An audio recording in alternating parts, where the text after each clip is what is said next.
All right. So, a very good evening to all of you. So, I welcome you all to this particular test and discussion of central examinations. And as a part of this particular YouTube series of test and discussion of your central examination, so today we will be discussing the questions related to the nephrology, right? And so I am myself Dr. Rajesh Gubba. I am the general medicine educator on this Unacademy platform. So now let me start with the discussion of the test and discussion of questions related to nephrology, right? So here is your first question. Acute renal failure results in hyperkalemic alkalosis, hypokalemic alkalosis, hyperkalemic acidosis, hypokalemic acidosis. Yes, right, very good. So Mehtab and Suman Dhawan has answered this correctly. So it will result in hyperkalemic acidosis.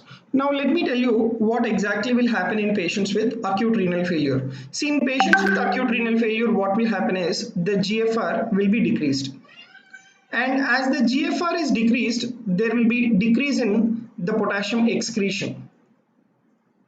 Right? That will result in decrease in the potassium excretion. And that will cause hyperkalemia within the serum or the plasma of the individual.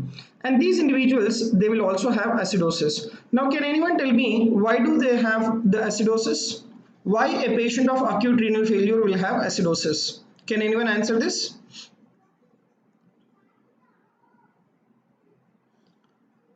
Right. So, answer to this particular question is acidosis in patients with acute renal failure is due to decrease in the bicarbonate reabsorption. Right? Decrease in bicarbonate reabsorption. Okay. See, where is your bicarbonate that has to be reabsorbed? The bicarbonate has to be reabsorbed at the level of the proximal convoluted tubule.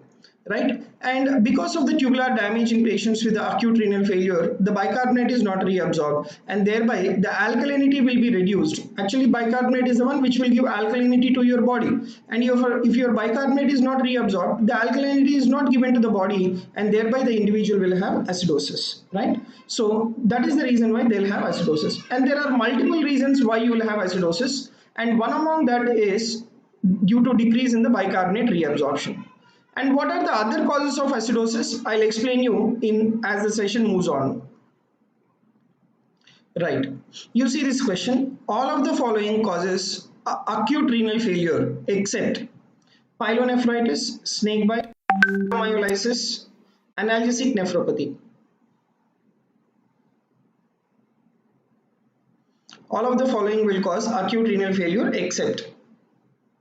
Right. So again, Mehtab has answered this question. Very good, Mehtab. So it is your analgesic nephropathy, right? Even Sai Ashram has answered. So analgesic nephropathy, let me tell you, this will cause chronic kidney disease. So actually what it will do is it will cause papillary necrosis. Right? It will cause the papillary necrosis. Now, as a part of this particular papillary necrosis, the individual will develop what is called chronic kidney disease. The remaining all, pyelonephritis, snakebite, rhabdomyolysis, all these are the etiologies of the acute kidney injury. Right? All these are the causes of acute kidney injury. Okay? Right. Then followed by that, we will move on to the next question. Okay. So meanwhile, can anyone tell me what is the most common cause of chronic kidney disease? What is the most common cause of the chronic kidney disease? Can anyone answer this question?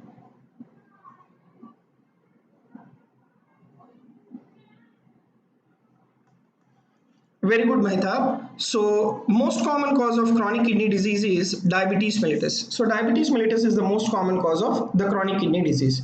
Very good. So, now we will move on to the next question. Right. So this is one of the interesting question and one of the question which may confuse you a little bit.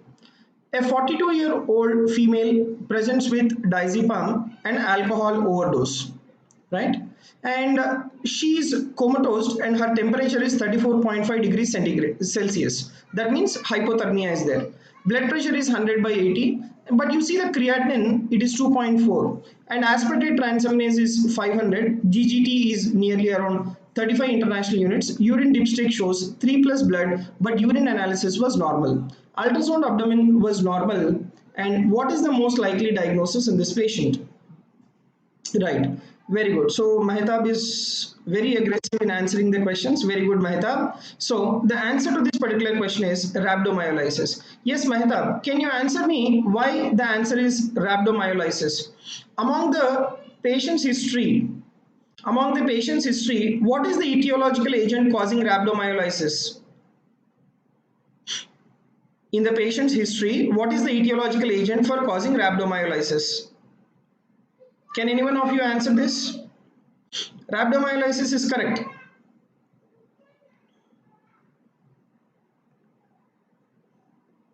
It is not diazepam, it is your alcohol overdose. Right? Alcohol overdose. Alcohol overdose is the one which will cause rhabdomyolysis. Right? Rhabdomyolysis. Okay. Even drug toxicity also to a certain extent. But here mainly it is your alcohol overdose which is causing rhabdomyolysis. So remember that very important point. And what will be the features of the rhabdomyolysis? The rhabdomyolysis is characterized by a triad that includes muscle weakness, myalgia, and as well as the presence of the dark urine. And why do you have this particular dark urine? That is because of the presence of the myoglobin in the urine that will give you the appearance of the dark urine for the urine in patients suffering with the rhabdomyolysis. Yes, markers of acute kidney injury are all except clusterin, osteopontin, alanine aminopeptidase, acid phosphatase. Marker of the acute kidney injury are all except. Right, very good, Yashram. So the answer is the acid phosphatase. Remember, acid phosphatase is not the marker of the acute kidney injury. It is alkaline phosphatase. Right, it is the alkaline phosphatase which is the marker of the acute kidney injury. Right, and remaining all clusterin, osteopontin, alanine aminopeptidase, these are all the markers of the acute kidney injury. Now just these are the list of markers of acute kidney injury: alanine aminopeptidase, alkaline aminopeptidase, next glutamyl transpeptidase, and glutamyl S transferase. So these are some of your markers which will represent the acute kidney injury. Right, next. Yeah, even these are also the markers: alpha 1 microglobulin, beta 2 microglobulin, kidney injury molecule 1, KIM1, osteopontin, clusterin, and as well as NGAL, that is neutrophil gelatinase associated lipocalcin. These are all the markers of the acute kidney injury. Yes. Oliguric phase of acute renal failure is characterized by all except chest pain, acidosis, hypertension, hypokalemia. The question asked is except. Can anyone answer this? Very good, Suman Dhawan. So they will not have hypokalemia. In patients with acute renal failure, what they will have is, and that too in the oliguric phase, they will have what is called hyperkalemia. Now let me try and explain all the clinical manifestations. See, in oliguric phase, there will be increase in the urea levels, right? And this particular urea will go and get deposited within the pericardium, right? And because of that accumulation of urea in the pericardium, that will cause uremic pericarditis. And because of this uremic pericarditis, the individual will have chest pain. Right, the individual will have chest pain. Next, in oliguric phase, like the other important point is they will also have acidosis. Now, why do you think they have acidosis? I have said you that there are multiple reasons, and one among that is due to decreased absorption of bicarbonate. And there are other reasons as well. I'll explain you that. Now coming to hypertension. So why do you think they have hypertension? In patients with the acute kidney injury, what will happen is the GFR is reduced. Right, the glomerular filtration rate is reduced. So when the GFR is reduced, right, and GFR is reduced in the sense the amount of the urine that has to be excreted by the kidney will be reduced, and there will be fluid overload, and that will result in hypertension.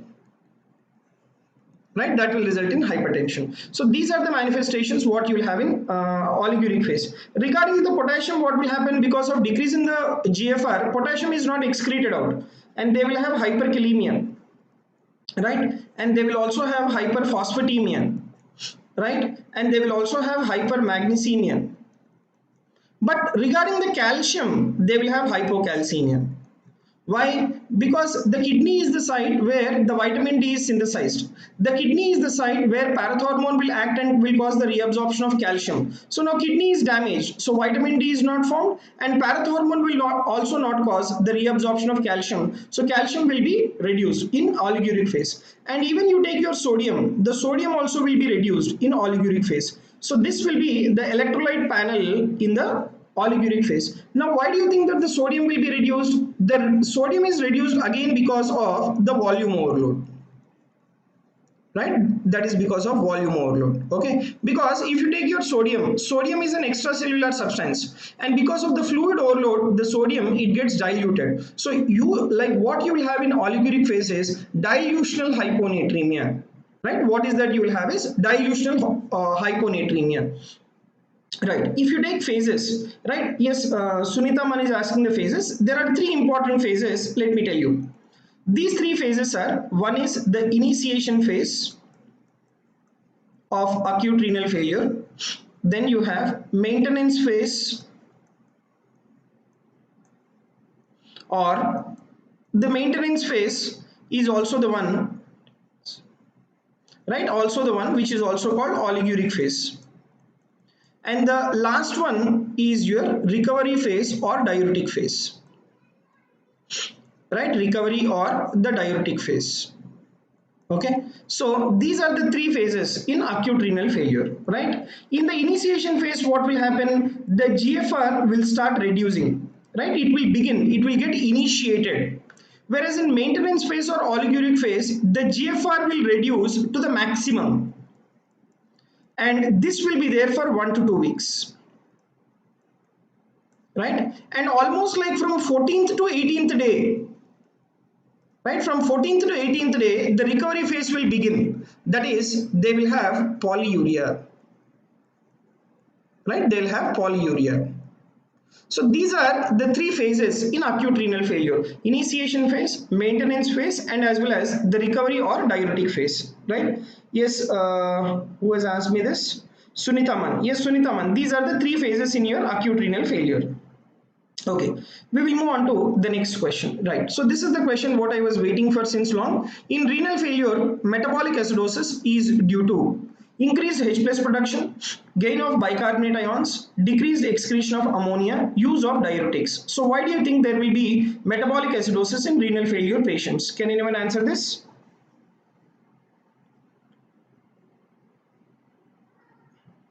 Right, very good. So, yes, Mehtab, Swapnil, and Yashram, right? All of you have answered this correctly. So, the answer is decreased excretion of ammonia. Now, what will happen? What is the mechanism? Let me explain you. Now, you take this ammonia, right? This ammonia, it has to be excreted along in through the kidney. But how does the ammonia gets excreted through the kidney? Ammonia will combine with the H plus ion which is present in the serum. So this ammonia, it is being excreted in the form of what is called ammonium, right? Ammonia is, it will get excreted in the form of what is called ammonium. But in patients with renal failure, what will happen to the GFR? The GFR will be reduced, right? So when is reduced, right, when the GFR is reduced, the ammonia excretion will be reduced. When the ammonia excretion is reduced, your H plus ion excretion along with the ammonia is also reduced. And what is your H plus ion? It's an acidic substance, right? It is an acidic substance. So the answer to this particular question is decreased excretion of ammonia, right? So in renal failure, there are multiple reasons for why they will be having acidosis. One of the reason is decreased excretion of ammonia, and the other reason is because of decreased reabsorption of bicarbonate or increased excretion of bicarbonate. Okay, so these are the reasons for metabolic acidosis in patients with the acute renal failure or in case of patients with the chronic renal failure. Yes, this is another very interesting question. Biomarker not involved in, right? Not involved in the acute kidney injury. Neutrophil gelatin associated lipocalcin, KIM1, microRNA 122, cystatin C. Right, very good. So Mehtab has answered this, right? Very good, Mehtab. So the answer is microRNA 122. It is not involved in the acute kidney injury. Yes, Mehtab and as well as Vasavi and Raj Lakshmi. Can you people tell me in which particular injury the microRNA 122 will be elevated? Yes, Mehtab, can you answer this? Any one of you? In which clinical conditions microRNA 122 will be elevated? Some of you have answered this, very great. Yes, Satish, Mukherjee, any one of you? Right. So let me tell you that this microRNA 122, it is elevated in case of the hepatic injury, right? In liver injury, in patients with the hepatocellular carcinoma, or in patients with the hepatitis C infection. In that particular clinical scenarios, the microRNA levels will be elevated, whereas the remaining all neutrophil gelatinase associated lipocalcin, KIM1, cystatin C, these are all elevated in case of the acute kidney injury, and they are all your biomarkers of acute kidney injury. But microRNA 122, it is not elevated in case of the acute kidney injury, right? Next, we will move on to the next question. Yes. Yeah. Worsening of the kidney function on contrast nephropathy is best evaluated with high serum creatinine, low serum creatinine, high serum bilirubin, low serum bilirubin. Worsening of kidney function on contrast nephropathy is best evaluated with. Very good, Dhawan and as well as Mehta. Yes, all of you are answering this greatly. Right. So now in patients with the contrast nephropathy, remember contrast nephropathy, it is one of the cause of intrinsic type of acute renal failure. Right. It is one of the cause of intrinsic type of acute renal failure. Right. Now whenever there is a contrast nephropathy, what will happen is within 36 hours, the serum creatinine will increase. Within 36 hours, the serum creatinine will slowly try to increase, right? And by almost 2 to 3 days, right? By almost 2 to 3 days, the serum creatinine will reach a peak, right? By almost 2 to 3 days, the serum creatinine will reach the peak value. And within 5 to 6 days, the serum creatinine will try to get recovered back. Right, it will try to get recovered back. And what is the treatment we give for contrast nephropathy? We give IV fluids, that is normal saline. Right, normal saline can be given. And the other thing like what we can give as a part of the treatment is NAC, that is N-acetylcysteine. N-acetylcysteine. So these are the two treatment options like what we have for the contrast nephropathy, right? So this is about the contrast nephropathy, how you will evaluate. You have to evaluate by your high serum creatinine levels. Yeah, so your hydration is nothing but your IV fluids. Normal saline is nothing but your hydration. Right, yeah, very interesting question and very important question as well. Anuria is defined as urine output less than 4 ml per hour, 12 ml per hour, 8 ml per hour, 16 ml per hour. When do we use the term anuria? Right, very good, Mehta, Dhawan. Right, the answer is 4 ml per hour. Now, actually, what he has asked you here is per hour. But if you take it for 24 hours, right, for 24 hours, we use the word anuria. How much is that? Less than 100 ml per 24 hours. Right? Less than 100 ml per 24 hours. But whereas you take oliguria, when do we use this word oliguria? We use this word oliguria when the urine output is less than 400 ml per 24 hours. Okay, so this is like when we use the word oliguria. Then can anyone tell me when do we use the word polyuria? When do we use the word polyuria? Oliguria is less than 400 ml. When do we use the word polyuria? How much should be the urine output to call it as polyuria? Very good, Mehta. So it should be more than 3 liters per 24 hours. Right? More than 3 liters per 24 hours. That is when like we use the word polyuria. Right? It is not 2 liters. It should be 3 liters. Right? We will move on to the next question. Yes, very interesting question and very important question as well. Monoclonal antibodies to CD25 receptors are being used for the treatment of hematological neoplasm, autoimmune diseases, bone marrow transplantation, kidney transplant rejection. Yes, right. Very good, Mahitab. Excellent. Right. So the answer is the kidney transplant rejection. Right. So very good. Excellent. Right. And what is that particular CD25 monoclonal antibody? That is nothing but your Bacillus C-mab. That is nothing but your Bacillus C-mab. Right. So very good, Mahitab. I appreciate you very much. You are answering extremely well. Right. So definitely we can expect the AIMS rank from you. Now, basiliximab, what is this actually? What it will do is, it will reduce the incidence and severity of acute rejection in kidney transplantation, right? That is what is the use of this basiliximab, right? And which is your CD25 antibody, monoclonal antibody, mainly to prevent the kidney transplant rejection, okay? Next. Yes. In hepatorenal syndrome, what does the urine shows? Proteinuria, hematuria, A and B, no abnormality. In hepatorenal syndrome, what does the urine shows? Right. So, hepatorenal syndrome is that particular clinical, it is one of the complication. Right. It is one of the complication of cirrhosis of liver.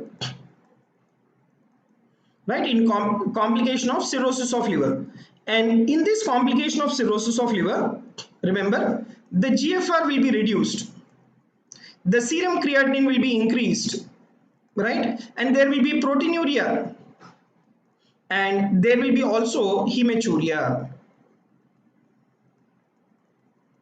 right? There will be also hematuria, right? So there will be both proteinuria and as well as hematuria in patients with the hepatorenal syndrome. So very important question. Yes. What is the true statement about light microscopy in minimal change disease? Loss of food processes are seen, anti-glomerular basement membrane antibodies are seen, IgA antibodies are seen, there is no change seen at all. Right, okay. So yes, very good. So this particular question is being answered first by Das. So the answer is no change is seen, right? And see, the question asked is light microscopy. The question asked is light microscopy in the minimal change disease. So the answer to this particular question is the no change seen. Now, what will be the electron microscopic picture? What will be the electron microscopic picture? Yes, Nikhil Sharma, you also have answered this correctly. Very good. What will be the electron microscopic picture in minimal change disease? So you will have the loss of food process. That is nothing but fusion of the food process. Right? You will have what is called the fusion of the food process. Okay. So that is what you will observe. Right? Yes, that is your effacement. Now, can anyone tell me why does this happen? It is due to loss of a particular substance. Can anyone tell me what is that particular being lost? What is that substance being lost in the minimal change disease? Can anyone answer? Right? So it is due to loss of... No, it is not due to the loss of podocyte. Not siloprotein, not siloprotein. Siloprotein is being lost in your nephrotic syndrome. Right, it is due to loss of a polyanion, right, polyanion, which is nothing but heparon sulfate.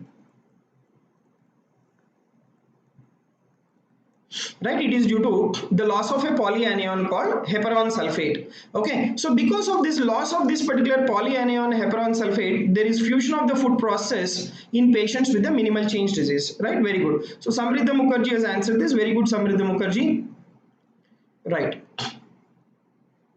Yeah, you see this question. A child has hematuria and nephrotic syndrome was diagnosed. So what is the true statement about this particular child? a type of focal segmental glomerulonephritis. IgA deposition on the basement membrane. Food process of the glomerular membrane is normal. Loss of polycharge on both sides of the glomerular food process. So what do you think is the answer to this particular question? Right, very good, Vasavi. So the answer is, that is what I was just discussing. So what is the basic diagnosis here? The basic diagnosis here is your MCD, minimal change disease. But in minimal change disease, that is in nephrotic syndrome, to have hematuria is little rare actually, right? It is little rare. But what is the reason for the minimal change disease? That is due to loss of the polycharge on both the sides of the glomerular food process. So that is the answer to this particular question, right? Next, now you take this focal segmental glomerulonephritis. Focal segmental glomerulonephritis is also one of the cause for nephrotic syndrome. But this focal segmental glomerulonephritis, this is the most common cause of nephrotic syndrome in young adults. Whereas in child or in children, the most common cause of nephrotic syndrome is minimal change disease. Whereas if the question is asked what is the most common cause of nephrotic syndrome in geriatric patients, can anyone answer this? Most common cause of nephrotic syndrome in geriatric patients. Right, so the most common cause of, very good, that is your membranous glomerulonephritis. In geriatric patients, the most common cause is membranous glomerulonephritis. Next, the other important point is, if the question is asked what is the most common cause of nephrotic syndrome, what is the most common systemic disease causing nephrotic syndrome? Can anyone answer? What is the most common systemic disease causing nephrotic syndrome? Right, the most common systemic disease causing nephrotic syndrome, very good Maheta. So the answer is diabetes mellitus. So diabetes mellitus is the most common systemic disease causing nephrotic syndrome. Right, and you see few more questions. Yeah, what is the most common cause of death in dialysis patient? Cardiovascular, infections, malignancy, anemia. Most common cause of death in dialysis patient. Right, so here the answer to this particular question is, it is cardiovascular, it is not infections. Cardiovascular. Okay, most common cause of death in dialysis patient is cardiovascular pathology. Right, next, and I will ask you one more question. You see the next question, which will be a very interesting question. Most common cause of death in patients on dialysis for acute renal failure is, most common cause of death in patients on dialysis for acute renal failure is, very good. So here the answer is infection. Right, here the answer is infection. So you should not get confused. I'll repeat the questions you see again. Most common cause of death in dialysis patient, the answer is cardiovascular. That means overall, both in acute renal failure and chronic renal failure. Whereas particularly if they ask you what is the most common cause of death in dialysis, most common cause of death in patients on dialysis for acute renal failure, then the answer will become infections. Right, then the answer will become infections. Okay, so please don't get confused with these two important questions. Right, so these are some of the very important questions that can be asked in your exams. Right, so I think these particular questions might have been a lot of help for you. So these are the type of questions which I am doing in the test and discussion every day. You can watch my previous sessions also on different chapters, and tomorrow also we have 2 more sessions of test and discussion on the YouTube. So I'll be waiting for you all for tomorrow's session for attending the test and discussion sessions on YouTube. So thank you very much for attending this particular session, and I wish